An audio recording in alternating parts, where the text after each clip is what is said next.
Muito boa tarde, bem-vindo à Revista da Semana, edição do dia 23 de fevereiro. O meu nome é Luís Matias e comigo estão José Faustino e Silvério Cunha, como é habitual, no programa onde se analisam as notícias que marcaram a atualidade dos últimos 7 dias. Temos como primeiro tema os protestos da polícia, dos polícias, protestos que foram adiados para depois das eleições. O Ministro da Administração Interna admitiu avançar com procedimentos disciplinares e até criminais em causa a manifestação não autorizada junto ao Cineteatro Capitólio, em Lisboa. O protesto está descontrolado, José Faustino, ou os polícias decidiram controlá-lo agora e levar tudo isto para depois das eleições legislativas? Ora, muito boa tarde a todos. O problema está complicado, não é? Porque o governo, numa primeira análise, já falámos sobre isso, e tudo indica que houve uma precipitação no aumento apenas de alguns funcionários, nomeadamente da Polícia Judiciária. Não está em causa aqui, nem da minha parte, nem de ninguém que eu tenha ouvido, o merecimento e os valores e tudo isso. Não é isso que está em causa. Eu, como aqui tenho dito, quando nos metemos em caminhos apertados, temos sempre sarilhos, não é? Quem se mete em atalhos não se livra de trabalhos, diz o povo, e é verdade. Porque um trabalho que é penoso, por exemplo, um polícia que trabalha em minas e armadilhas, ele deve ser remunerado pelo trabalho que faz. Um professor universitário tem que ser remunerado pelo trabalho que faz. Um pedreiro especialista em revestimentos tem que ser pago pelo trabalho que faz. Não é por subsídio disto, subsídio daquilo, subsídio porque anda no andaime, subsídio por causa do amianto da escola, subsídio por outra coisa qualquer. Não pode ser. Isso é um mau princípio. E quando se entra nesse caminho, dá este tipo de coisas. Agora, depois, ainda antes disso, a montante disso, há o problema dos sindicatos, dos polícias, dos juízes, dessas coisas todas, as quais nunca deviam ter existido. Associações, sim, para defender determinadas questões da classe, com limites, em termos constitucionais, muitos deles que existem, que está correto. E o direito à greve não pode ser. Ninguém dessa gente, nem magistrados, nem polícias, nem exército, ninguém pode fazer greve, nada disso. As pessoas fazem opções. Quando se vai para uma determinada profissão, faz-se uma escolha, e essa escolha não é só os benefícios, é também o serviço que presta à sociedade. E de modo que quando se entra por estes caminhos, dá mau resultado. E aqui, o que é que se verificou? Os polícias, com uma certa razão, e os guardas, dizem, bom, nós também fazemos investigação, até fazemos vigilâncias e perseguição à criminalidade e tal. Em muitas circunstâncias, temos um risco igual ou até superior ao da Polícia Judiciária. Portanto, a gente também quer um subsídio igual. E este argumento tem a sua validade, pois, claro, porque ninguém pode dizer o contrário disso. Depois, o que é que aconteceu? Entrou, lá está, uma coisa gera a outra. Há as associações sindicais, sim senhor, mas cria-se uma dinâmica reivindicativa nestas coisas, em que depois aparecem os tais movimentos inorgânicos. Primeiro foi o Zero, agora é um outro que é o não sei quê, INOP. Que não que são movimentos inorgânicos, não têm ligação nem controle, coisa nenhuma, são coisas internas. Depois, há quem diga que a polícia há por dentro influências de grupos, eu não quero chamar aqui à colação partidos, não, de grupos de violentos, de extrema-direita, enfim. Já ouvi alguém responsável da polícia dizê-lo de viva voz que é um problema que tem que se resolver. Não é grave, naquele tempo não era grave, mas que tem que ser resolvido e não pode ser esquecido. Ora, nada destas coisas foi acautelada. A polícia, apesar de tudo, sendo polícia, e apesar de tudo, e todas as razões que possa ter, primeiro, não pode discutir estas questões como podem discutir outras profissões, e não pode tomar atitudes como outras profissões tomam. Não pode fazer greve, como fez, com falsos atestados, etc., falsos ou aparentemente, alegadamente falsos atestados, ou declarações de doença, ou qualquer coisa, não sei o que é que se passa, e depois o protesto, onde corria um debate entre políticos, praticamente tiveram sequestrados. E segundo me chegou a opinião, segundo me chegou a informação, houve até jornalistas e comentadores que foram ofendidos. Foram ofendidos. Ora, isto não pode ser. Isto, para mim, diz-me que, para mim, porque me preocupo com estas coisas, porque analiso estas coisas, para mim diz-me que isto é um péssimo sintoma do futuro próximo. Então, o advir é perigoso, porque os precedentes maus estão todos abertos. Está tudo aberto. Já temos aí um segundo ponto de ordem de trabalhos. E já lá vamos. Dos efeitos justamente já lá daquilo vamos. que estou a dizer. Silvério Cunha, este protesto está a levar os polícias para algum lado, e que lado é esse? Ora, muito boa tarde. Bem, eu já na semana passada falamos nisto, e já falámos disto, aliás, anteriormente, sempre que veio à colação a questão das reivindicações de polícias.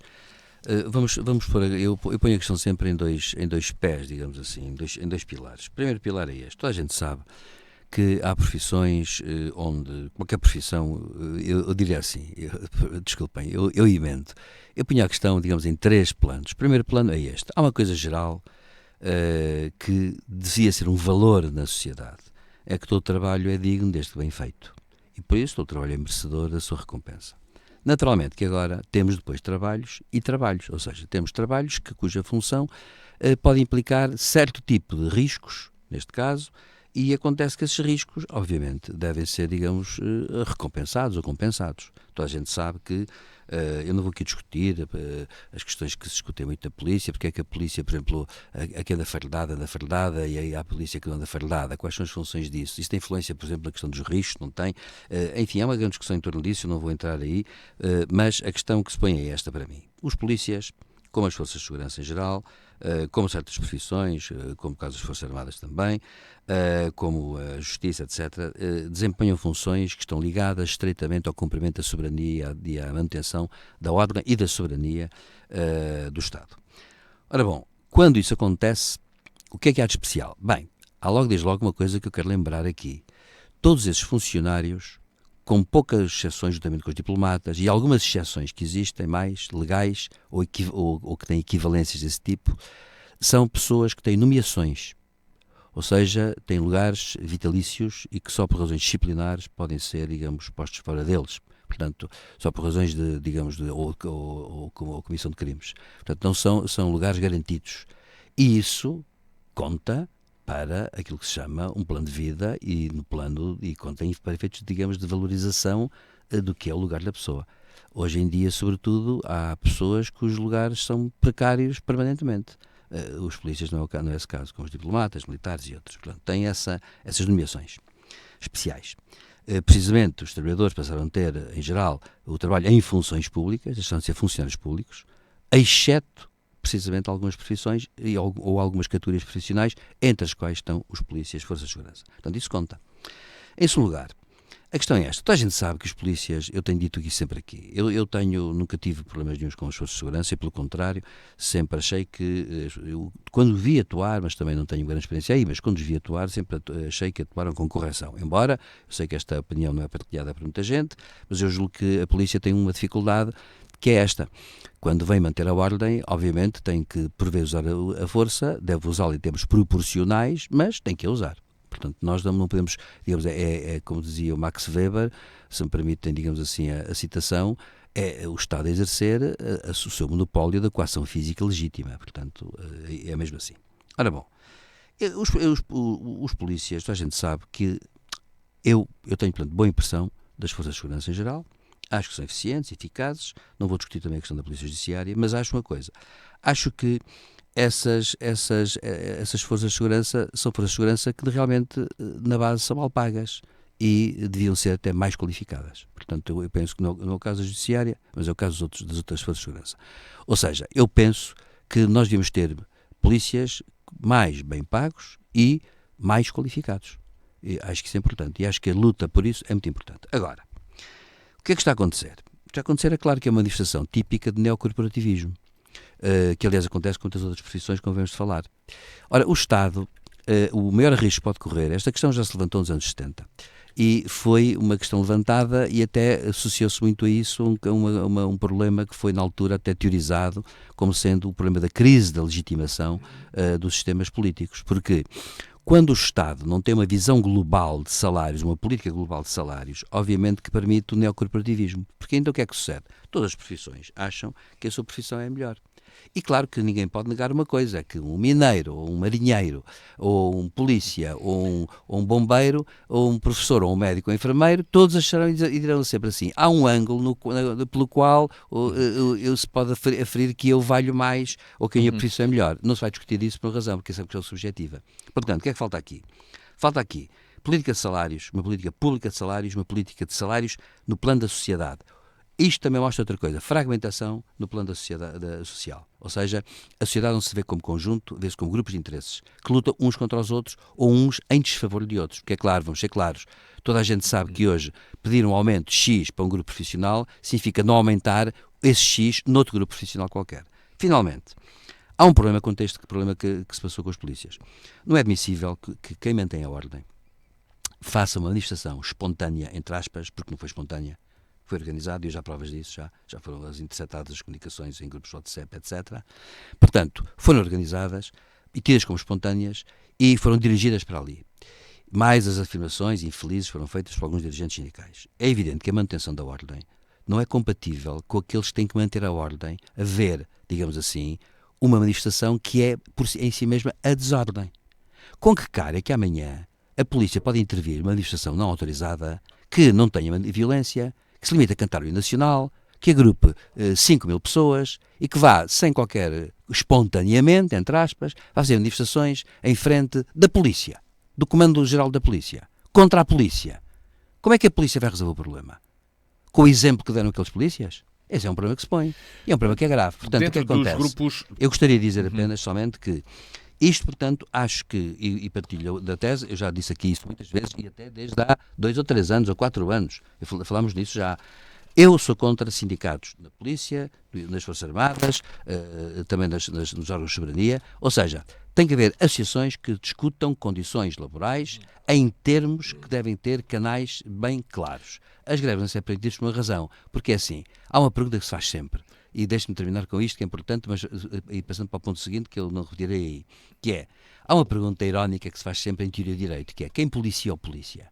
Como a pergunta podia ser assim, quem psicanalizou o primeiro psicanalista? Bom, ora, quem policia ou polícia é o polícia, através de quê? Da sua autoconsciência, da hierarquia, naturalmente, da instituição que existe, de uma hierarquia que existe, digamos assim, de uma certa ordem institucional que existe. Ora bom, não se pode quebrar essa ordem, porque ao autoquebrarmos essa ordem, então amanhã qualquer um de nós pode quebrar a ordem toda. E então vamos fazer aquilo que os polícias fazem, porque é bom lembrar uma coisa, todos nós estamos vinculados em última instância a uma coisa, devemos proceder de maneira a que, se todos procedessem da mesma maneira, então nós acharíamos bem. É por isso que eu sou contra, por exemplo, a tortura. Porquê? Porque eu não gostaria que me torturassem a mim. Sou a favor de direitos. Porquê? Eu não gostaria que me tirassem direitos a mim. Portanto, acho que tem que haver aqui peso contra medida. Portanto, reconheço às polícias razão em muitos argumentos. Devem ser atendidos, mas não desta maneira. Entretanto, os sargentos fizeram saber que podem também ir para a rua caso o governo aumente os polícias e esquecer a tropa. Os oficiais já recorreram, entretanto, a Marcelo por causa do fosso que dizem poder existir entre a tropa e as forças de segurança e esperam uma atitude por parte do Presidente. Já o militar, se calhar mais mediatizado dos últimos tempos, Gouveia Melo, também já fez saber que considera inaceitável qualquer protesto de rua de militares. José Faustino, estes protestos e estas reivindicações começam a alargar-se nesta circunstância. Pois, agora, como se previa, era o que eu estava a dizer, isto vai-se alargando. Portanto, ou seja, é um país sem rei na roca, este é que é o grande problema. Há quem diga, mas também é assim nos outros países. Não é bem assim. Não é bem assim. Há coisas semelhantes, mas há outras que são muito diferentes. E, além do mais, não nos interessa também muito aquilo que se passa nos outros países. Nós estamos num momento muito perigoso da história. O mundo está perigoso. Espreita um poderosíssimo e terrível ditador chamado Putin, que joga com todas as armas. E isto é justamente deste tipo de coisas que esses ditadores se alimentam. E quando toca às forças militares, toca tudo. Quer dizer, eu não quero acreditar, não queria ver no meu país uma manifestação de sargentos ou de oficiais, as tropas revoltadas. É uma revolução. Lembra-se do SUV? Sim. Mas isso era aos preques e essas coisas. Sim. Portanto, enfim, é uma revolução. Portanto, isto é uma revolução. E uma revolução trava-se com contra-revolução. Quer dizer, portanto, tem que haver tropa na rua. Portanto, um militar que se revolte não pode continuar na tropa, tem que ser excluído de lá. Não há aqui meia volta a dar isto, pensem bem. Quer dizer, eu não tenho dúvidas absolutamente nenhuma. Eles podem ter razão, voltamos ao mesmo nos valores, nos salários, etc, etc. O almirante Gouveia Melo tem toda a razão. É inaceitável manifestações na tropa. E a havê-las, essa gente tem que ser imediatamente tida e expulsa do exército. Não pode ser. Não pode ser. Quer dizer, isto é o fim disto tudo. Quer dizer, não pode ser. Mas eu já há muito tempo que aqui ando a bater na tecla e volto a bater.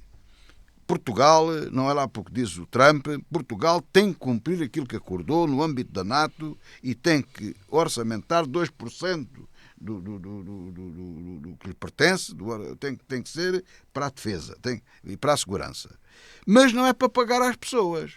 E o problema do exército e dos militares tem que ser revisto todo desde o princípio. Há países onde já estão a discutir o serviço militar obrigatório. Eu acho que toda essa discussão deve ser aberta. Eu ainda não percebi porque é que não se dá um privilégio aos jovens, rapazes e raparigas, de poderem ir voluntariamente para as Forças Armadas e isso dar-lhes um privilégio no futuro, nas provisões, ficar melhor colocados à frente dos outros. Todos. Existem algumas. Mas devia haver em todas. Portanto, Existem para algumas circunstâncias, isso existe. O facto de ter feito vários anos militares dá-lhe uma classificação, inclusivamente, por exemplo, para polícias ou para coisas dessas, para o serviço de segurança, terem prioridade quem fez o serviço militar, por exemplo. Ou ser só para eles. Ser um concurso interno do Exército. Portanto, esse tipo de situações têm que ser vistas. Ou seja, se não for um serviço militar obrigatório, que seja um serviço cívico, uma coisa com qualquer finalidade e que permeie quem fizer e quem prestar esse serviço patriótico, digamos assim. Isto tem que ser visto já.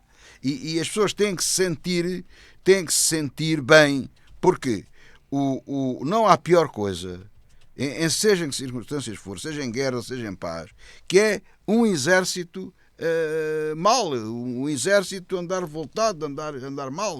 Aliás, em Portugal, felizmente, deu-se o 25 de Abril, estamos agora a comemorar os 50 anos, justamente porque os soldados se sentiram mal, os militares sentiram-se mal. E o que é que eles fizeram? Revoltaram-se. E, portanto, isso é a última coisa que nos interessa. Só que, nessa altura, vivíamos num Estado antiliberal, antidemocrático, o Estado chamado fascista. Os teóricos dizem que não era bem, mas pronto, chama-se-lhe assim. Portanto, era uma ditadura. Mas agora é uma democracia. Não é que seja uma grande democracia. Para mim é uma democracia formal, cheia de defeitos, com muitos riscos. Cá estamos a falar de riscos. Mas são trabalhos muito difíceis de fazer, que infelizmente não fizemos em 50 anos e por isso é que não se pode perder muito tempo a fazê-los, não é? Agora, eu não sei o que dizer a isto, mas há uma coisa que é certa. O professor Silvério Cunha tem batido muito nessa tecla e eu estou completamente de acordo com ele. Tem que haver, chamem-lhe lá uma reforma, chamem-lhe aquilo que quiserem. A nível do Estado, tem que haver uma tabela salarial compatível entre todos os serviços públicos, como havia de antes. Aquela categoria por letras, não for por letras, seja por números, seja como for, por escalões, façam lá como entender. Tem que haver aqui uma relação lógica, justa, entre os vários trabalhadores do Estado. incluindo as Forças Armadas e as Forças de Segurança e as magistraturas, os órgãos de soberania, que são casos especiais, mas que também têm que estar interligados. E depois disso, ou paralelamente a isso, há que dar recursos e meios às pessoas para poderem exercer as suas funções. Por exemplo, é necessário verificar o número de efetivos militares que Portugal precisa. Do mesmo modo que é necessário verificar, há anos que falamos nisto, é necessário verificar o número os quadros de funcionários públicos que o país precisa. Isso nunca foi feito. E tem havido oportunidades para o fazer. Porquê? Porque as pessoas envelhecem, têm-se reformado e as coisas são feitas um bocado em cima do joelho. São respostas às pessoas, o serviço pede, mete a tarefa, depois vais num concurso para ele lá ficar e é assim que isto tem andado. Portanto, não há nenhuma ligação, não há nada, depois há subsídios, está tudo completamente esfrangalhado. E 50 anos depois de se ter instituído a democracia em Portugal, é a altura de pôr ordem na casa. José Silvério Cunha, os militares, neste caso os sargentos, a Associação de Sargentos fez saber que está disposta a ir para a rua caso a PSP tenha então atualizações e a tropa fique para trás. Pois é, isto é um posicionamento já prévio. Já gravíssimo. Já é grave. Isto é uma manifestação do tal neocorporativismo que existe. Devo dizer o seguinte, eu ainda já sem guerra, embora ainda cumpri o serviço militar obrigatório. Em termos do Exército, há aqui questões de segurança nacional. Eu sei que isto não tem valor nenhum para Portugal. Com as forças de segurança também. E também com as forças de segurança. Mas a do Exército é uma coisa... Sim, isso é natural. Até. É o extremo máximo. Ora bem, é a sua função. Ora bom, acontece que eu ainda cumpri o serviço militar obrigatório e acontece que ele depois acabou e vou ser franco e vou dizer uma coisa que na altura ouvi dizer, portanto o que eu vou dizer não é acusar, mas vou dizer que na altura isto foi tudo pressão das jotas dos partidos que se alteram de poder. As jotas, a malta mais nova, não queria o serviço militar obrigatório. Pois bem, eu sou adepto dele. Embora noutros moldes, naturalmente. Na altura em que eu cumpri o serviço militar obrigatório, por exemplo, havia regalias deste tipo. Por exemplo, se eu tivesse um emprego, público ou privado, e fosse convocado para o serviço militar obrigatório, a entidade patronal, digamos assim, Estado ou privado, tinha que manter o emprego, digamos assim, o lugar, até quando eu acabasse de cobrir o serviço militar obrigatório, voltava a esse lugar. Por exemplo, era uma regalia que havia na altura. Isto foi até os anos 80 e tal. Bom, acontece que hoje, naturalmente, com o serviço militar obrigatório não pode ser feito nos moldes em que era feito, por uma razão muito simples, até porque hoje demorará muito a ter um exército bem formado, com armas novas e altamente tecnológicas, isso demora muito tempo a formar. Mas eu acho o seguinte, acho que devia haver as tropas especiais que sempre existiram, essas sim, que têm que ser profissionais e em grande medida, ou convocação para isso, mas em grande medida têm que ser profissionais e têm que ter um tempo, digamos assim, próprio para preparação e se manter isso tudo muito bem, acho bem, mas eu sou adepto do serviço militar obrigatório por uma razão, porque acho que é um princípio republicano. Aliás, deve dizer-se que a conscrição, que é como se diz, obrigatória, foi uma criação da Revolução Francesa. Curiosamente, até então, os monarcas absolutistas têm exércitos de mercenários. E aí se criou muito aquela ideia, até sobretudo nos oficiais, que eram muitas vezes oriundos até das classes aristocráticas, um oficial francês oferecer a sua espada ao rei de Inglaterra, ao czar da Rússia, etc. E até combatiam depois contra outros, etc. E não eram penalizados por isso. Isso era reconhecido. Ora bom, uma das consequências do liberalismo e da modernidade foi a ideia de que era um dever cívico de cada cidadão, neste caso só os homens, hoje são homens e mulheres, servir nas Forças Armadas porque elas servem o quê? O povo. Ponto. E, portanto, isso foi a grande diferença. Não servem o rei, servem o povo. Porque o povo é que é soberano. Antigamente era o rei que era soberano, no sistema absolutista. Ora bem, portanto, o serviço militar obrigatório devia ser instituído. Quanto à questão salariais, só para dizer que é mais uma manifestação dessas, e é evidente que não é tolerável isso. No dia em que isso acontecer, estamos perante uma situação muito grave. E é uma situação que, a meu ver, não pode ser sequer encarada ou pensável.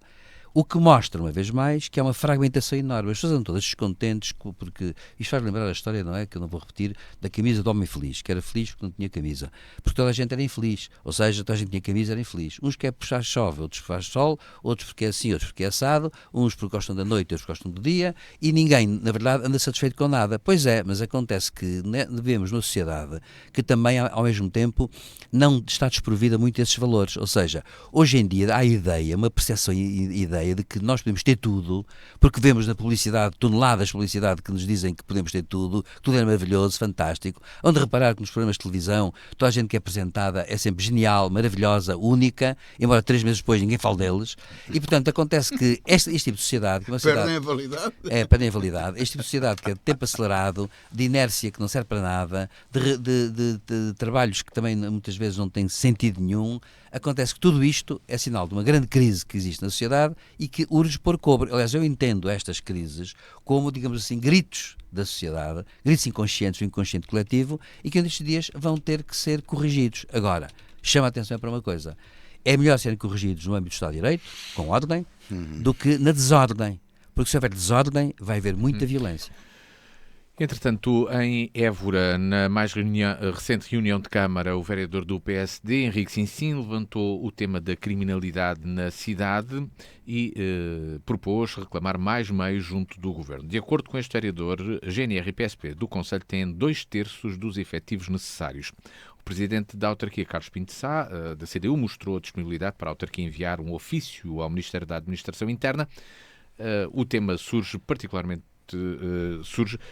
depois da notícia mais recente de um assalto a uma ourivesaria que aconteceu na rua Serba Pinto e também de conversas de rua que se fazem sobre a segurança, ou o sentimento de segurança e insegurança na própria cidade. José Faustino. Não, eu não sei se são conversas de rua. Conversas que acontecem na rua? Não, eu sei que outro dia eu vi barulho na minha rua, abri a porta com muito cuidado e vi um carro a velocidade e o indivíduo disparar 2 tiros contra o carro. Isso eu vi. Claro, meti-me logo para casa. Nem quer saber o que é que aconteceu.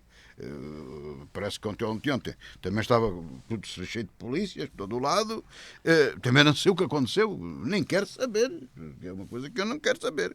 Porque tenho cuidado, sempre que possível, a partir das 8 da noite, meto-me em casa. Portanto, eu não me sinto seguro em Évora há muitos anos. Não é de agora. Portanto, mas se calhar estou paranoico, estou maluco. E não sei, mas o que ouço aí, porque a voz popular diz muita coisa, não é?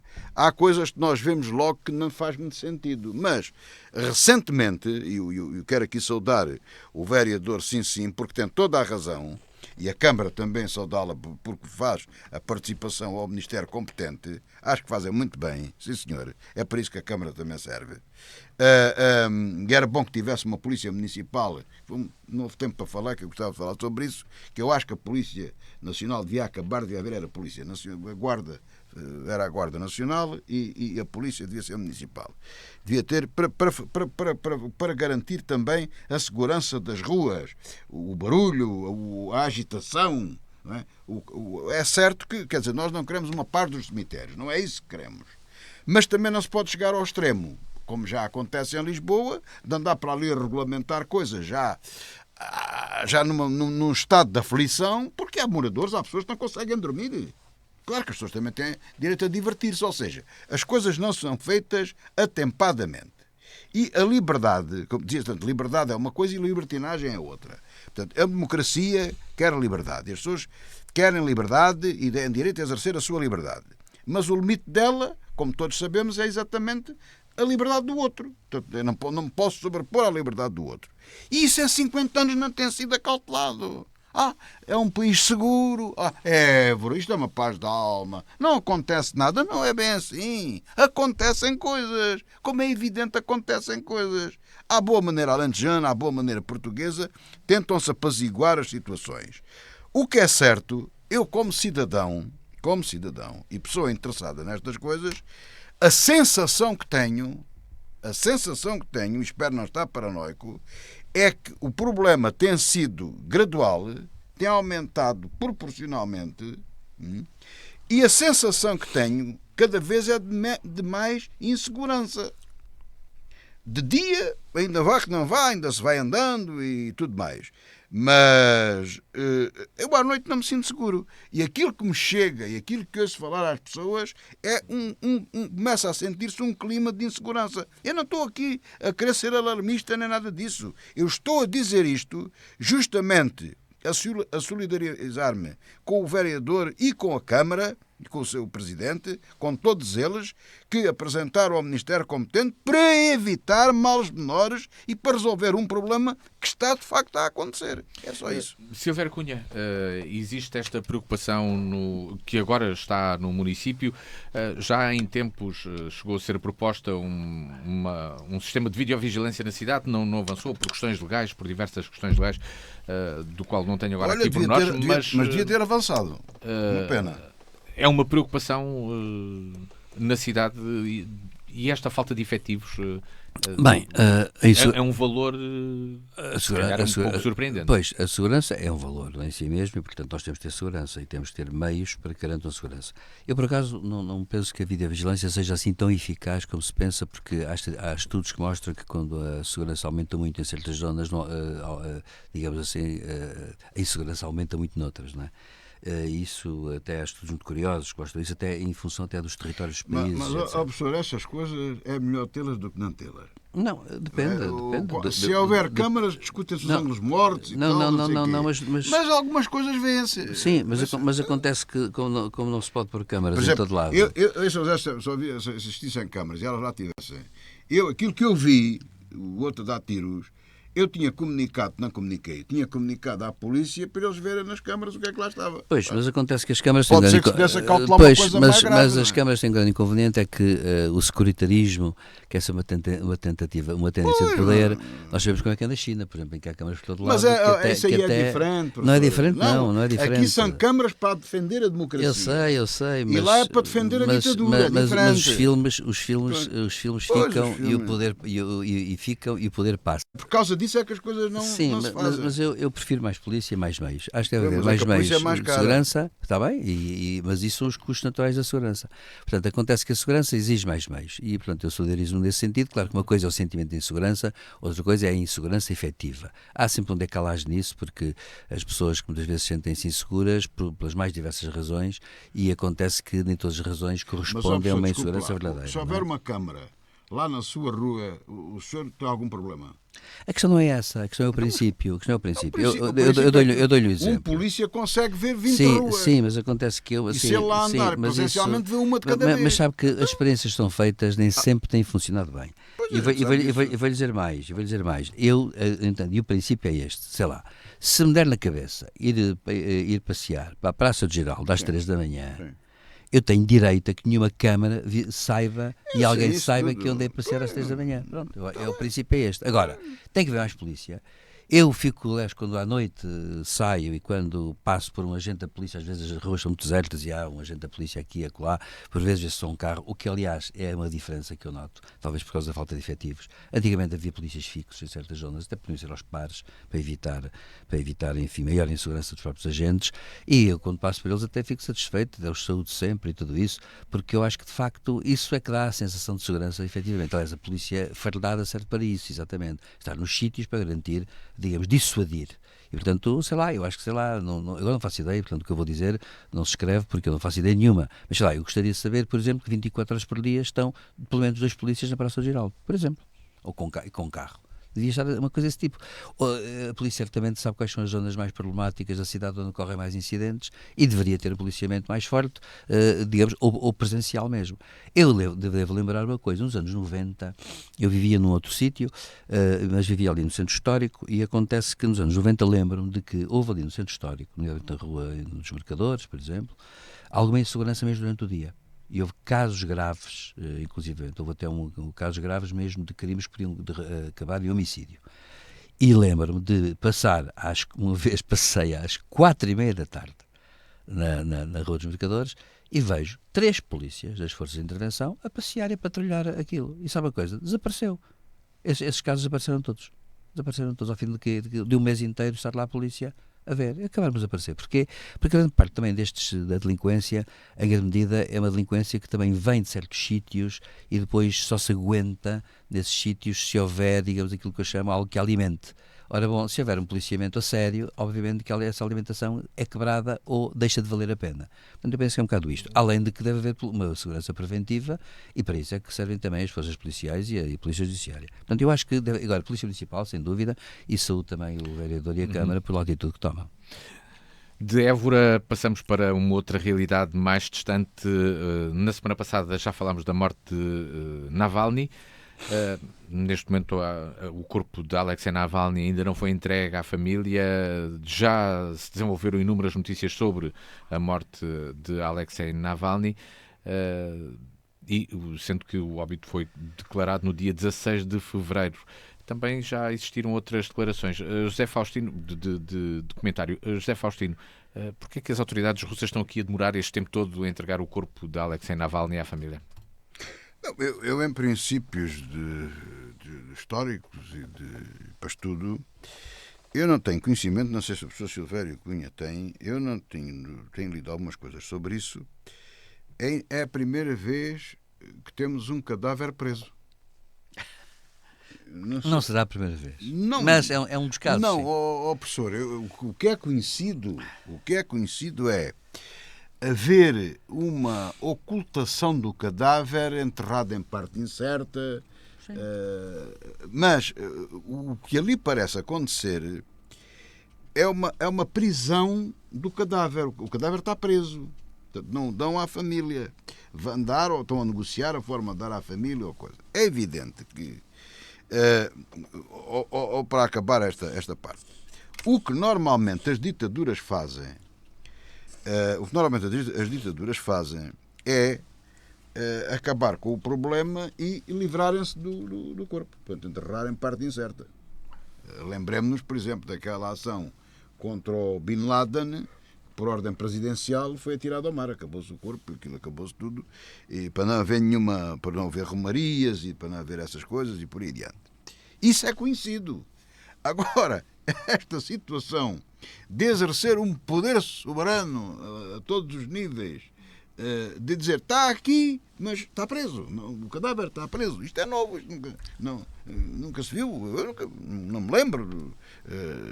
Hitler era mais prático, fuzilava, enterrava, aquilo era tudo muito rápido. Este não, este mata e prende o cadáver. É extraordinário, de facto. Estamos a viver tempos novos, de facto. Ou seja, eu acho que há aqui um refinamento da maldade, do totalitarismo, está a refinar, no mau sentido, naturalmente. Até porque isso dá-nos para falar para outras coisas, que iremos falar mais adiante, poupa-se tempo. O refinar é a mistura. Putin está a desenvolver sem permitir ter oposição. Salazar também tentou ir fazer isso e fez umas farsas de umas eleições que não são eleições nenhumas e não percebe bem com que finalidade. Portanto, o Hitler dizia que o Parlamento eram uns porradores e que aquilo era para acabar, que não tinha utilidade nenhuma, estavam para ali a falar, mas não faziam nada. E era para acabar e acabou. Portanto, agora não, agora há necessidade. Eu penso que é uma questão temporária de enganar o Ocidente, que eles consideram fracos, decadentes e parvos, que somos nós, para nos enganar, dando um aspecto de democracia, porque nós acreditamos na democracia, eles não acreditam. E então, só isso é que justifica a prisão do cadáver, não a sua destruição imediata, ou o seu desaparecimento ou qualquer outra coisa. É o refinar de dar a volta ao texto e de conquistar enganando, tanto com todas estas coisas, usando idiotas úteis e por aí adiante. De maneira que isto é tudo novo, a gente tem que aprender de facto com estas situações. E basta ver o comportamento dos idiotas úteis que andam por aí, não é? Há babus do dinheiro do Ocidente, há babus deste dinheiro de cá e da nossa civilização e da democracia, não é?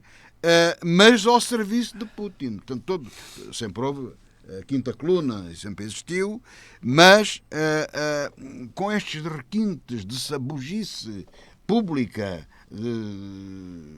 vista hoje, escancarada nas televisões, etc., não.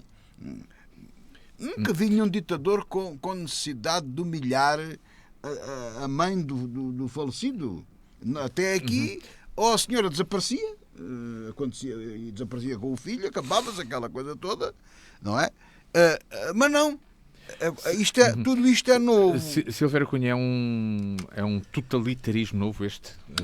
Bem, eu por acaso... É refinado, é mais refinado. Eu acho que assim, isto é típico de um ditador. Bem, eu penso que estas manobras que o regime de que o governo russo está a adotar são manobras que ao mesmo tempo mostram um incómodo, não é? O incómodo é este, é que mostra o incómodo de querer ter que justificar, digamos assim, a morte de Navalny de qualquer maneira. Professor, posso interrompê-lo mais uma vez? Sim. Sabe que eu aí tenho dúvidas. Eu percebo o que é que o senhor está a dizer. Eu acho que eles não está nada incomodado. Isto é um refinamento eu penso que da ditadura. Eu penso que a necessidade... Não é por medo nenhum, isto é feito assim. Eu penso que a necessidade de justificar pode resultar ou não. É sempre grande. Agora, o problema que se coloca é este. É o absurdo em que tomba este tipo de justificação e que acaba por não ter justificação nenhuma, porque é assim. Bem, primeiro, a questão do próprio Navalny. Eu penso que, lá está, se nós fôssemos racionais, escolhêssemos, se os atores políticos fossem completamente racionais, que não é o caso de Putin. Não é o caso de Putin. Putin tem uma outra visão das coisas, que é isto que o Ocidente não percebeu. Putin tem uma outra visão das coisas. Acontece que é o poder pelo poder e, portanto, tudo isso é altamente irracional. Quando se luta pelo poder é sempre irracional. Acontece que Navalny, portanto, até serviria para Putin. O Putin poderia ter feito Navalny, entre aspas, o idiota útil do regime. Porquê? Porque Navalny, com o seu pensamento, que já era conhecido antes, ele, no fundo, protestava contra certas coisas, mas Putin até podia fingir que ele era um opositor e deixá-lo estar à vontade. Eu julgo até, porque limitando-lhe os movimentos, obviamente, ele não poderia dizer muita coisa. Curiosamente, eu penso que foi estranho, que para mim foi estranho, que mostra até hesitações e uma certa forma de indecisão, é que Navalny tentam envenená-lo, ele vai para a Alemanha, o governo russo abre todas as portas para ele poder ir, foi detectado na Alemanha que foi envenenado, e ele volta para a Rússia sabendo que ia ser detido. Bem, mas ser detido porquê? O regime, pelo contrário, não tinha interesse nisso, fosse racional. Não. Deixava ouvir assim, até são os democratas, até está cá, o homem que nos ataca todos os dias, limitava-lhe o acesso à comunicação e tudo. Uma ditadura racional teria feito as coisas de outra maneira. O que acontece é que isto é uma manifestação de irracionalismo político. Ele veio, foi detido, depois foi condenado a crimes sucessivos que deram 19 anos de cadeia logo à partida, depois começaram a pô-lo cada vez mais distante, agora é junto ao Círculo Polar. Acontece que, obviamente, que há uma coisa que Putin não percebeu, porque não quer perceber, porque não pode perceber, porque está para além do seu máximo de consciência possível, que é isto. É que, evidentemente, um opositor político, qualquer pessoa que seja presa por delito de opinião, morra até de constipação, é sempre a responsabilidade de quem o prendeu. Porquê? Porque não devia estar preso. O problema é esse. Por isso é que o regime de Putin é culpado, independentemente até de qualquer prova. Vamos supor que, por exemplo, Navalny tinha sofrido o célebre síndrome de morte súbita, que existe, mas que é raríssimo, mas que existe. Não interessa. Acontece que o regime seria sempre culpado, porque seria sempre diferente ele morrer no meio da rua, ou morrer em casa, ou morrer noutro país qualquer até. Portanto, a questão é esta. Qualquer regime que tem prisioneiros por delito de opinião é sempre responsável por aquilo que lhes acontece e é sempre culpado por isso, queira ou não queira, a não ser que garantissem que Navalny estava no suíte luxo, com televisão, com espetáculo e recebendo as pessoas que queria a qualquer hora. Portanto, não é o caso. Portanto, em suma e concluindo, eu penso que foi um caso típico de um regime que, ao mesmo tempo, isso é que, a meu ver, é grave, é que no seu irracionalismo já chegou ao ponto de agora querer o quê? Querer evitar que a mãe veja o corpo do filho.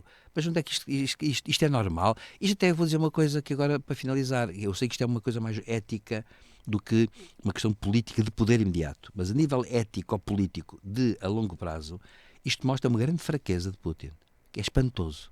Há uma grande fraqueza de Putin, porque na verdade mostra que é uma maneira de ver a coisa completamente enviesada e até desnorteada, porque no fundo isto é tudo uma coisa, um despropósito completo, esta forma como um regime poderoso se mostra relativamente a um corpo sem vida. Já vamos falar um pouco mais à frente novamente da Rússia e também da Ucrânia nesse conflito, mas passamos por declarações por um outro conflito que está a surgir diplomático entre o Brasil e Israel, depois do presidente brasileiro ter dito que o que está a acontecer na faixa de Gaza com o povo palestiniano não existe em nenhum outro momento histórico. E depois acrescentou que, aliás, existiu quando Hitler resolveu matar os judeus. Esta frase é de Lula da Silva, desencadeou um conflito diplomático entre os dois países, Israel e Brasil. Benjamin Netanyahu classificou o presidente brasileiro de persona non grata. Embaixadores chamados, como é que este conflito pode terminar? Há um pedido de desculpas que é pedido por Israel, provavelmente não será respondido pelo Brasil. Que desenvolvimento é este e faz sentido este conflito, Brasil e Israel? Em termos diplomáticos, não, José Faustino? O conflito é Israel-Brasil, quer dizer, é Brasil. Sim, o conflito. Vamos lá ver. O conflito que aqui está é sempre o mesmo. Portanto, como eu disse já aqui, Putin regimentou um eixo do mal que o expoente máximo são os BRICS. Depois também tem aquele doido da Coreia do Norte, e tem mais uns quantos, tem o Irão e tem essa gente toda. Esses não são BRICS. Mas os BRICS têm-se prestado a prestar uma data de... prestam vassalagem, exceto a China, prestam vassalagem à sua excelência e fazem-lhe favores. Por exemplo, a África do Sul queixou-se de Israel.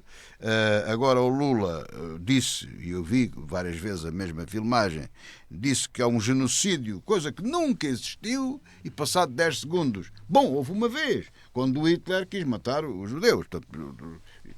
Quer dizer, ele nem se lembrava bem, e quando se lembrou, comparou o Holocausto ao que está a passar na faixa de Gaza, que não pode de maneira nenhuma ser considerado um genocídio. O objetivo do Holocausto ou do genocídio é exterminar uma raça inteira. E ali é um cenário de guerra que não é possível ser feito de outra forma. Eu estou farto de explicar isso e gostava de ver uma pessoa mais perto do que eu, mais inteligente do que eu, capaz de me explicar como é que se resolve um problema daqueles. Porque se Israel parar, o Hamas fica lá metido. Porque morrem não sei quantos palestinianos. Morrem. Mas nunca morrem guerrilheiros do Hamas. Só morrem mulheres e crianças. Quer dizer, não façam de nós também parvos, bolas. Aquilo não é fácil. E depois, o facto do Benjamin Netanyahu não ser, enfim, muito recomendável, também não justifica tudo. Porque se fosse outro líder qualquer, teria que fazer o mesmo. Tem que defender Israel. Portanto, não venham também com essa desculpa. Não é possível. Há certas coisas que eu ouço falar que não é possível. E o que acontece? Portanto, os americanos tentam minimizar as coisas, outras diplomacias fazem isso. Isso é natural, é assim que funcionam as relações internacionais.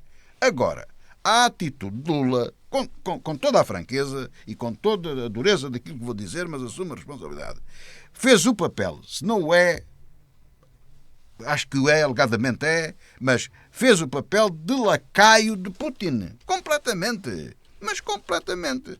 Tem feito, aliás, noutras ocasiões. E eu lamento que Portugal vá atrás do Sr. Lula. Ainda lá andam agora a paparicar o homem. Está lá o G20 e aquelas coisas todas, a paparicar o Sr. Lula e a votar que seja do Conselho de Segurança. E depois eu acho que não deve ser. Eu entendo que os PALOP são importantes, que devemos ter uma boa relação com o Estado brasileiro, tudo bem. Mas tudo tem limites. Tudo tem limites. Quer dizer, não basta o imbecil do Trump, senão agora termos mais gente desta. É disto que se alimenta o Putin. Não é só de prender cadáveres. Isto faz tudo parte da mesma conspiração. Silvério Cunha, então... Como é que isto acaba? Não sei. Como é que este... Porque, inclusive, o Estado de Israel não pode cortar relações diplomáticas com o Brasil, não pode fazer. Ele quer ser reconhecido e ter mais gente. Mas quer dizer, esta provocação foi feita justamente para causar este incómodo, porque Israel tinha que reagir e reagiu muitíssimo de bem. Silvério Já Cunha, teve, aliás, o apoio dos Estados Unidos e de outros países. Que saída pode existir aqui?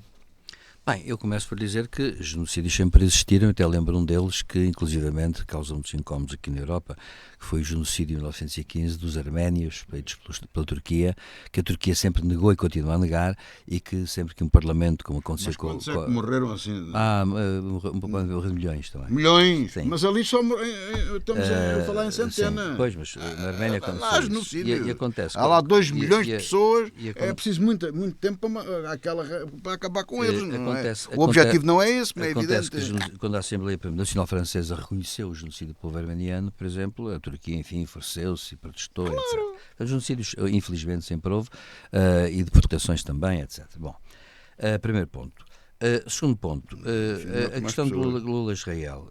Pois, o Presidente Lula, efetivamente, o que tem dito, até mesmo relativamente à questão de Navalny, tem-se refugiado numa questão de ordem formal e, evidentemente, tem vindo a defender aquilo que, geopoliticamente, ele está apostado em defender, que é o chamado Sul Global, claro. E o Sul Global é, de facto, um problema que o Ocidente vai ter que enfrentar com muita força. Está a enfrentá-lo? Porque, sim, já está a enfrentar, mas que não está a ver bem, digamos, os problemas. Porque o Sul Global, neste momento, agrupa 2 países fundamentais, que é a China e a Índia, e acontece que, deve dizer-se com regimes totalmente diferentes. Modi é um nacionalista de extrema-direita, inclusivamente. A China, o Xi Jinping é outra coisa. E, portanto, acontece que são países que... É um nacionalista de extrema-esquerda. Sim, mas com regimes diferentes. A coisa com isto é que o Sul Global, com regimes diferentes, está a vir ao de cima o quê? Uma coisa que já, no fundo, já era anunciada já há umas décadas, que é a acusação, digamos assim, que é o fim da prevalência do Ocidente. Acontece que o Ocidente tem que pensar muito bem nisso, porque, se não pensar muito bem nisso, geopoliticamente, pode estar a cavar a sua sepultura. Deve dizer-se, aliás, que há um grande, saiu agora em 24, um livro muito interessante, porque estou a lê-lo, de um grande especialista francês, antropólogo, historiador e demógrafo, Emmanuel Todd, francês, que escreveu um livro provocador intitulado A Derrota do Ocidente.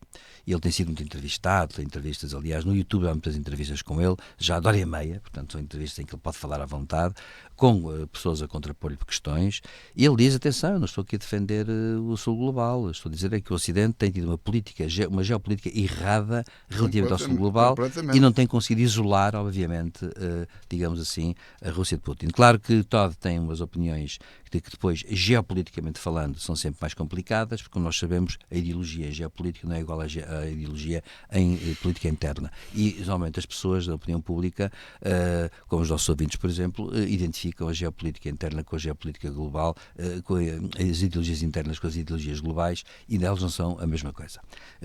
Regimes com ideologias diferentes podem ter uma mesma atitude política e geopolítica no mundo. Ora bom, o que eu acho aqui é que, claro, que Lula foi muito infeliz por uma razão, porque foi inexato e está a usar algo que é sistemático, que acontece muito. Há uma condenação, vamos ser claros, a história faz com patamares em que há momentos em que se encontram soluções que são cedências mútuas de onde se pode partir. E há uma que se tem que partir sempre, que é o reconhecimento da soberania do Estado de Israel. Um dos problemas que se coloca aqui é que isso foi sempre contestado pelos potentados árabes, primeiro, em 48, e depois contestado sempre por causa da Guerra Fria. E, na verdade, não há razões para isso, porque a própria Israel foi reconhecida pela ONU, portanto tem o direito internacional do lado dele. Também é verdade que Israel não tem seguido o direito internacional, como é evidente, como aliás muitas potências não o fazem, infelizmente, e portanto acontece que a mim não me incomoda, por exemplo, que a África do Sul tenha ido ao Tribunal Internacional de Justiça, cuja sentença não foi completamente contra Israel, deu em parte razão aos queixosos, em parte não deu. Portanto, era de esperar que o Estado de Israel, no prazo de 6 meses, adotasse as medidas que o TIJ mandou adotar. E eu penso que, sinceramente, o governo israelita não está a adotar. Mas, isso não tira nem põe ao facto de não ser admissível que se façam comparações incomparáveis. É que, de facto, a questão é esta. O Holocausto dos judeus foi levado a cabo por uma ideologia que assentava numa espécie de antropologia da morte, uma filosofia da morte. Ora, comparar as duas coisas não são bem assim. Podem dizer-me assim, Netanyahu está a olhar para os gazauís como sendo infra-humanos. Bem, eu não sei se está ou se não está. Eu acho que há ali no governo dele gente que é assim. Mas os israelitas não são assim. E há uma grande opinião pública em Israel que não é assim. E que esses é que representam o Estado. O Estado não é o governo. Portanto, acontece que o Estado de Israel tem todo o direito à sua segurança e à sua defesa. Agora, a questão que se coloca por fim é esta. Acho que Lula está a tentar captar geopoliticamente simpatias do sul global e genéricas. E portanto, o que é que acontece? É que neste momento eu sigo nas redes isso. Há muitas associações israelitas de judeus no Brasil que curiosamente estão a manifestar-se precisamente dizendo assim, não, acontece, Netanyahu não tem razão, como Lula não tem razão. Nós temos que pôr as coisas nos seus devidos termos. Ou seja, tem que haver o reconhecimento do Estado de Israel, tem que haver negociações, tem que haver isto tudo. E o que é espantoso é que não esteja a acontecer isso. Porquê? Porque o poder, uma vez mais, livre e com rédea solta, é irracional.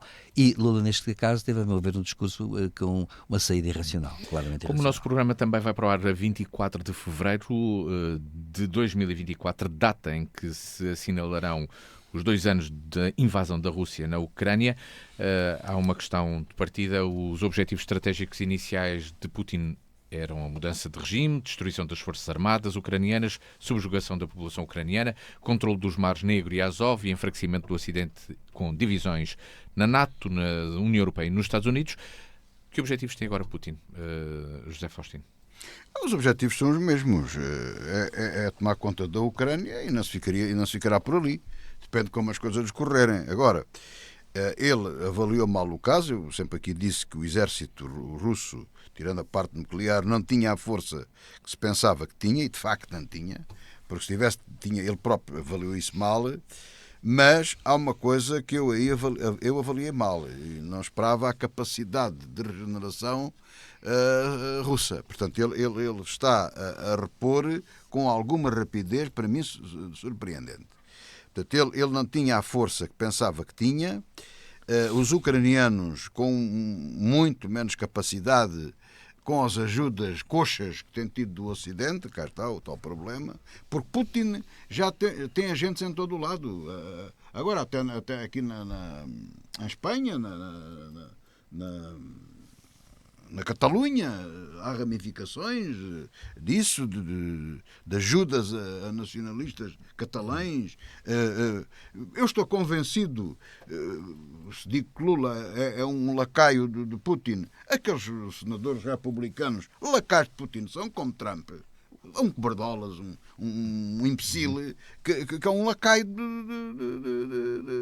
de coisa de Putin, que se dá ao luxo, agora recentemente, já fez isso várias vezes, vem a público, gozar com ele. Dizer, eu prefiro o Biden, porque sei que o conto e tal, até mais incerto. Portanto, te chama parvo e palhaço e tudo isso. Portanto, é um falhado completo. E, infelizmente, pode vir a ganhar as eleições nos Estados Unidos. Lá está o tal contributo para o Ocidente de perder em detrimento do tal Sul global. Portanto, é esta estratégia que as pessoas, de facto, não percebem. Ora, o que é que acontece? A Rússia entrou com muita força, quis ocupar Kiev, quis mudar o regime na Ucrânia, quis consolidar aquilo que já tinha desde 2015, mas quis aumentar mais e quis fazer isso tudo. Fechar o mar à Ucrânia, conquistar Odessa, etc. Mudar o regime, tudo. Não conseguiu isso. Conseguiu ocupar 20% do território, que é aquilo que tem. E não tem a guerra ainda ganha. Paralelamente, ou do outro lado, do lado inverso, o que é que aconteceu? Muito apoio da parte do Ocidente. O Ocidente percebeu e fez a leitura correta da situação, mas depois foi mais muita parra e pouca uva. Portanto, muita promessa, muita situação, muita coisa. E depois os apoios chegaram tarde a más horas e insuficientes. E, inclusivamente, quando os russos, apoiados por Irão, pela Coreia do Norte, e sabe-se lá mais por quem, arranjou milhares de mísseis e drones para bombardear a Ucrânia, que já tinha dificuldade com os sistemas que tinha lá bons, que lhe foram fornecidos pelo Ocidente, em se defender, mas era difícil, devido ao empastelamento perante a quantidade de bombardeamentos simultâneos que sentia, começaram a faltar as munições, naturalmente. Porque tudo aquilo é muito caro. Portanto, e o Ocidente a fraquejar. Portanto, economicamente, a China ainda não ultrapassou, só daqui um parênteses, os Estados Unidos, como se previa, está a andar ao contrário. E a Alemanha, curiosamente, até já passou o Japão. Atenção. Portanto, as classificações, ao contrário do que se previa, não seguiram o caminho que seguia. Ao contrário também do que se previa, está a ser um monstro com pés de barro. Portanto, o Ocidente está a perder em toda a linha devido à má liderança, à má liderança que tem boa gente, se calhar na economia, no fundo é a força das empresas, da sociedade civil, mas péssimos dirigentes, gente muito incapaz. A Europa, habituada a viver debaixo do guarda-chuva americano, prova-se agora o efeito que isso dá, e inclusivamente agora mostra outra coisa. Trump é medroso. Os republicanos e muita gente americana é medroso, tem medo de Putin. E agora? Também na Europa, espera lá, que isto é muito importante, também temos medo. A Alemanha esta semana não forneceu os mísseis, os Taurus, ou como é que marca aquilo é, não aprovou a entrega à Alemanha. Porquê? Porque tem medo, a Alemanha não, tem medo de Putin. A Alemanha teve medo de Putin. A Europa está com medo de Putin. Os Estados Unidos estão com medo de Putin. E do eixo do mal, ou do sul global, ou daquilo que a gente quiser chamar. Isto é um perigo tremendo que o mundo está a viver. Se calhar também estou paranoico com a segurança em Évora, se calhar estou a ver mais um problema. Mas temos que concluir o atenção programa. Silvério Cunha, 2 anos eu ia de dizer conflito, o seguinte, há mudança de objetivos. Eu acho que há duas questões centrais. Uma é esta, claro, todos os nacionalistas vão sempre atrás de Putin, que é um nacionalista também. Todos os nacionalismos simpatizam com regimes como o de Putin, em última instância. Portanto, acontece que Putin tem essa capacidade de captar esses sentimentos. Também é apoiado pelos internacionalistas? Não, mas sobretudo são os nacionalistas. Para mim, o sul global, aliás, são nacionalistas. Mas a China é nacionalista. A China é internacionalista. Não, a China, na verdade, está a ser nacionalista. Não é? A Coreia do Norte é nacionalista. A Índia é nacionalista. Não é? Agora, o problema é esse. O Lula não é porque... É um novo paradigma. São os comunistas nacionalistas. Agora, o que acontece... Mas o comunismo também é nacionalista à sua maneira, claro. Agora, o que acontece é que outra coisa que não se percebeu foi o seguinte, é que o Ocidente não percebeu que há uma razão, digamos, que eu diria quase, eu não vou dizer político-ideológica, mas vou dizer político-espiritual. Putin está a resistir muito bem às sanções todas do Ocidente, que já foram 16 mil e tal, é bom lembrar, contando até com as pessoas, em concreto, que foram sancionadas. E não estão a dar resultado, os resultados esperados. Porquê? Porque Putin instaurou, dentro da Rússia, uma economia de guerra. E a sociedade russa não se importa com isso e aguenta isso, porque no fundo sempre aguentou algo desse género. Portanto, acontece que uma economia de guerra é muito diferente. Se nós no Ocidente instaurássemos uma economia de guerra nas sociedades ocidentais, era o fim do mundo em cuecas, como se costuma dizer. Porquê? Por uma razão. Porque as pessoas não aguentariam isso. Porquê? Porque, Nossa Senhora, aconteceria uma desgraça porque eu só podia comer, sei lá, 4 pães por dia. Mas é que a economia russa está a subir com a indústria de guerra. Claro, sem dúvida. Claro, é uma economia de guerra. É uma coisa temporária, uma economia de guerra, mas não é desgraça. Acontece que essa economia de guerra, eles têm condições. Faz com que eles aguentem muito mais. O Hitler arranjou emprego a toda a gente. Depois, exatamente. De modo que isto foi uma coisa que o Ocidente não percebeu. A questão central é esta, é que a situação é grave, efetivamente. Porquê? Porque grande parte do Ocidente está nesta fragmentação que estamos a existir na sociedade, fascinada por um conceito de ordem que Putin acaba por instilar. Muita gente acha que, no fundo, não faria mal. E depois, é claro, funciona sempre uma outra coisa muito, muito, muito importante, que é a ideia de que o mal, as histórias más acontecem aos outros, não se acontecem nunca a nós. É evidente e óbvio que eu isso pressenti desde o primeiro momento. Quando Putin leva a fasquia ao nível de infringir a internacional, invadir um país, claro que a partir desse momento não há segurança nenhuma. Para uma pessoa não pode haver segurança nenhuma. Porquê? Porque se ele põe a fasquia no limite do limite, não podemos pedir para saltarmos acima disso. Portanto, ele pôs de uma forma hábil a questão deste pé. Ou aquilo que eu adquiri já é meu e a partir daqui conversamos, e não se pode voltar atrás. Infelizmente, o que é que vai acontecer? Como o realismo político impera e é despido de valores no Ocidente também, acontece que neste momento o que está a acontecer é uma coisa, é que o Zelensky está a receber muitas mensagens indiretas, muitos órgãos de comunicação social estrangeiros notam isso, de aliados ocidentais que lhe dizem, atenção, trata de negociar. Os defensores da paz. Não são os da paz, não são os da paz, não são os Paz da e paz. cooperação. Infelizmente vão ser os apoiantes de Zelensky que vão dizer assim, sim, mas Paz e onde é que cooperação, tens que aceitar a Crimeia, o Donetsk e o Lugansk como base. É paz. E acontece que isso é o que Putin quer. E a partir daí continua a haver um problema que é infringência internacional, o crime compensou, porque a partir daí discute-se Ir vai a Polónia. a partir do momento, e os bálticos, a partir do momento em que precisamente, digamos, há já coisas adquiridas e erradamente adquiridas. Esse é o problema que se coloca. Agora, claro, podem dizer assim, deixa-me só terminar para dizer isto. Claro, podem dizer assim, e agora vêm todos com a história do Maidan, as histórias passadas, para aqui, é tudo verdade, mas a questão é esta. Isto foi um grande engano, porque o Ocidente olhou para a Rússia de forma, digamos, enganada, desde que a União Soviética acabou. É uma questão, curiosamente, de história comparada das civilizações. É uma questão de antropologia das civilizações. Não se percebeu o que é a Rússia, o que são os sentimentos dos russos, e claro que Putin soube encarnar muito bem o ressentimento da Rússia. É assim que chegamos ao final desta revista da semana com José Faustino e Silvério Cunha. Voltamos dentro de 8 dias para mais um programa. O encontro está marcado consigo aqui nos 94.1 e em dnfm.com. Muito boa tarde.